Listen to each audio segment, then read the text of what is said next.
नमस्कार दोस्तों, आज हम बात करेंगे एक ऐसी महिला के बारे में जिसने सिर्फ तीसरी क्लास तक पढ़ाई की, यानी अनपढ़ थी। उसे ठीक से इंग्लिश तक बोलना नहीं आता था।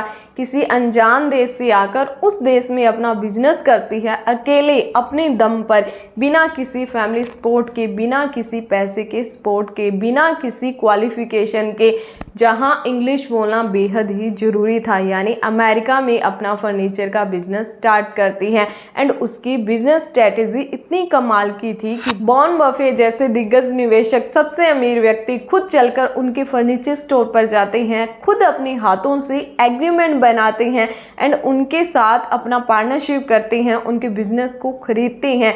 यदि आपको पता है कि इस लेडी का, इस महिला का क्या नाम था तो कमेंट सेक्शन में ज़रूर बताएं।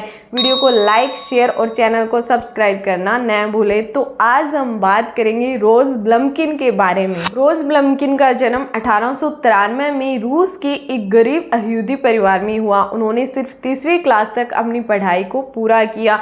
जब उनकी शादी हुई तो उनके पति अमेरिका के एक छोटे से शहर ओमाहा में अपनी पत्नी यानी रोज के साथ आ गए। रोज अपने जीवन में कुछ बड़ा करना चाहती थी। दिल में एक सपना था कुछ कर दिखाने का, लेकिन न पैसा था, न किसी का साथ था, न फैमिली सपोर्ट था, न ही जहाँ वो रहती थी उस देश की भाषा यानी अंग्रेजी बोलना आता था।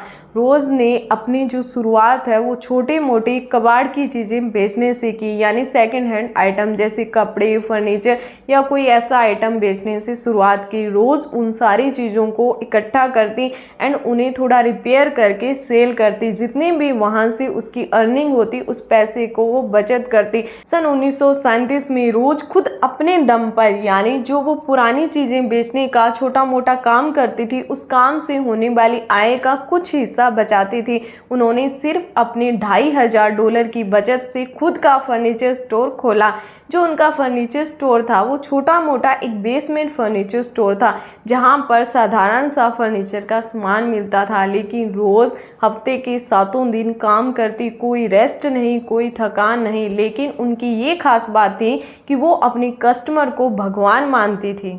उन्होंने अपने बिजनेस की ग्रोथ के लिए एक छोटी सी स्ट्रेटजी अपनाई। स्ट्रेटजी इतनी कमाल की थी कि यदि एक बार उनका जो ग्राहक बन गया, उनके फर्नीचर स्टोर पर कोई व्यक्ति विजिट करता है, वहाँ से सामान खरीदता है, तो बाद में वो व्यक्ति किसी अन्य स्टोर पर सामान खरीदने के लिए नहीं जाता, वो उनका परमानेंट ग्राहक बन जाता है।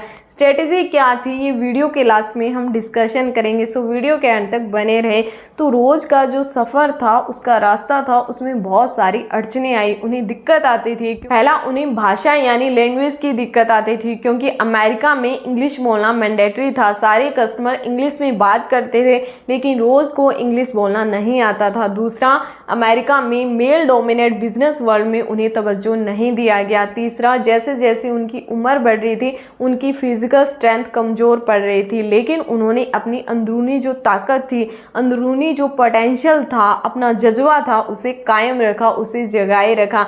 फिर एक दिन ऐसा आया कि उनके फर्नीचर स्टोर पर कस्टमर्स की भीड़, लंबी लंबी लाइनें लगने लगी। शायद ही ओमाहा में ऐसा कोई घर हो जिन्होंने अपने घर पर रोज के फर्नीचर स्टोर से सामान न खरीदा हो। वो इतना फेमस हो गई कि वॉरेन बफेट खुद उनके फर्नीचर स्टोर पर विजिट करते हैं। उन्होंने देखा कि कस्टमर की भीड़, फेयर प्राइसें, एक 90 साल की शक्ल से बूढ़ी लेकिन अंदरूनी दिल और दिमाग से मजबूत महिला, फुर्तीली महिला काउंटर पर खड़ी थी। बफेट जी ने वहीं पर फटाफट से पेपर निकाला, खुद अपने हाथों से एग्रीमेंट लिखा एंड उनका जो फर्नीचर का बिजनेस था उसका 80% हिस्सा खरीद लिया। उनके साथ पार्टनरशिप की 80% at a value of $60 million on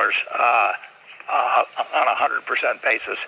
लेकिन रोज़ ने एक कंडीशन रखी, शर्त रखी कि मुझे अपने फर्नीचर स्टोर पर काम करने दिया जाए एंड उनकी इस शर्त को मंजूर भी किया गया, क्योंकि रोज़ मानती है कि हम उम्र से नहीं अपने इरादों से बूढ़े होते हैं। तो रोज़ ने 95 साल तक उस फर्नीचर स्टोर पर काम किया, लेकिन फिर एक डिसएग्रीमेंट होता है। रोज़ ने अपने खुद के दम पर फिर एक अपना नया फर्नीचर का बिजनेस स्टार्ट किया एंड वहाँ भी लोगों की लंबी लंबी लाइनें लगने लगी। रोज़ कहती थी, मैं मरूंगी काम करते हुए, आराम करने से मुझे मुझे डर लगता है। और ये उनकी बात सही भी साबित हुई। जैसे ही रोज़ अपनी रिटायरमेंट लेती है, रिटायरमेंट के 1-2 साल बाद यानी 1998 में उनका देहांत हो जाता है। लेकिन रोज़ की जो लर्निंग थी, उनकी जो बिजनेस स्ट्रेटजी थी, वो आज भी हमारे लिए जीती जागती मिसाल है। जो उनकी बिजनेस स्ट्रेटजी थी, अब हम उसके बारे में बात करते हैं, जिसे वॉरेन बफे जैसे इंसान ने अट्रैक्ट किया। उनकी स्ट्रेटजी थी कि sell cheap, tell the truth and give people value for money, यानी सस्ता बेचो, सच्चाई के साथ। आपके प्रोडक्ट में जो खूबियां हैं उनके साथ साथ आपने अपनी प्रोडक्ट की कमियों के बारे में भी अपने ग्राहक को, अपने कस्टमर को बताना है, क्योंकि जो आपका कस्टमर है वो आपके लिए देवता है, भगवान है। एंड तीसरा जो रोज़ बताती हैं कि जो आप अपने कस्टमर से पैसा चार्ज करते हो उसके अकॉर्डिंग आपके प्रोडक्ट में वैल्यू भी होनी चाहिए, यानी आपके प्रोडक्ट में आपने क्वालिटी को मेंटेन करके रखना है। तो ये जो रोज़ की स्ट्रेटजी थी, ये ईमानदारी थी। इसके साथ उन्हें अपना बिजनेस ग्रो करने में समय ज़रूर लगा, लेकिन जब उन्होंने सफलता प्राप्त कर ली फिर उन्होंने असफलता का सामना नहीं किया एंड इतनी सफलता प्राप्त की कि And she didn't bring anything in unique in furniture, but she brought a determination to succeed. She knew she could outwork anyone else. She knew that she cared about her customers. Warren Buffett ji ने उनके लिए कहा, toughest competitor I ever सा। सोच कर देखी, एक बूढ़ी अनपढ़ महिला जिन्होंने सबसे अमीर व्यक्ति, सबसे बड़े निवेशक को इतना इंस्पायर किया, तो सोच कर देखिए उसमें कितना जज्बा होगा, जुनून होगा, कितना साहस होगा, कितना दृढ़ निश्चय होगा। तो रोज़ हमें यहाँ 3 इम्पॉर्टेंट लर्निंग देती है, 3 सीख देती है। सबसे बड़ी सीख और सबसे पहले कि आपकी जो भाषा है, लैंग्वेज है, आपकी क्वालिफिकेशन है, आपका जो फैमिली का सपोर्ट है, पैसे का सपोर्ट है, आपकी शक्ल सूरत है, ये आपकी सफलता में अड़चन नहीं आती। हाँ, ये सफलता में आपको हेल्प कर सकती है, लेकिन ये कभी बाधा नहीं बन सकती।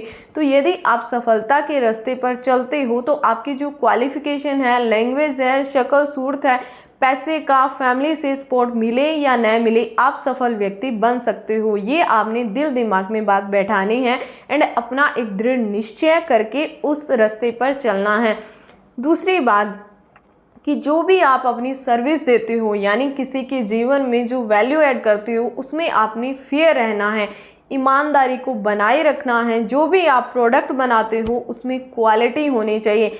जितना आपको कस्टमर पैसा देता है उसी के अकॉर्डिंग आपने उतनी क्वालिटी भी देनी है एंड कस्टमर के साथ आपका एक इमोशनली अटैचमेंट होना चाहिए। तीसरी सीख, अक्सर हम सोचते हैं बिकॉज ऑफ सोशल मीडिया, क्योंकि सब जगह ये चल रहा है कि आप अर्ली रिटायरमेंट कैसे हो सकते हो, ये हो सकता है, वो हो सकता है, बट रोज़ हमें एक अलग डायमेंशन देती है, एक अलग नज़रिया देती है कि अर्ली रिटायरमेंट होना एंड अर्ली फाइनेंशियली फ्रीडम प्राप्त करना दोनों अलग चीज़ें हैं। आप कम उम्र में फाइनेंशियली फ्री हो सकते हो, उसकी ओर आप अग्रसित रहें, लेकिन आपने कम उम्र में रिटायरमेंट नहीं लेनी है। यदि आप कम उम्र में रिटायरमेंट लेते हो यानी अर्ली रिटायरमेंट लेते हो, तो आपका जो मेंटल प्लेन है, जो फिजिकल प्लेन है, आपका मन है, आपके जो इमोशन है वो अनस्टेबल हो सकते हैं, आपको हेल्थ रिलेटेड इशू आ सकते हैं। तो इसीलिए जब भी आप फाइनेंशियली फ्री हो जाते हो तो आपने खुद के लिए एक ऐसा काम, एक ऐसा बिजनेस ढूंढना है जिसे करने में आपको आनंद आता हो, आपको खुशी का भाव होता हो, जिसे आप अपने मरते दम तक कर सको, ऐसा बिजनेस चुनना है। एंड रोज़ ने भी अपने मरते दम तक काम किया। तो ये थी हमारी वीडियो। यदि आपको वीडियो पसंद आई है तो वीडियो को लाइक करें, शेयर करें एंड कमेंट सेक्शन में अपना सजेशन जरूर लिखें। वीडियो के अंत तक बने रहने के लिए आप सभी का बहुत बहुत धन्यवाद। मिलते हैं किसी नेक्स्ट वीडियो में एंड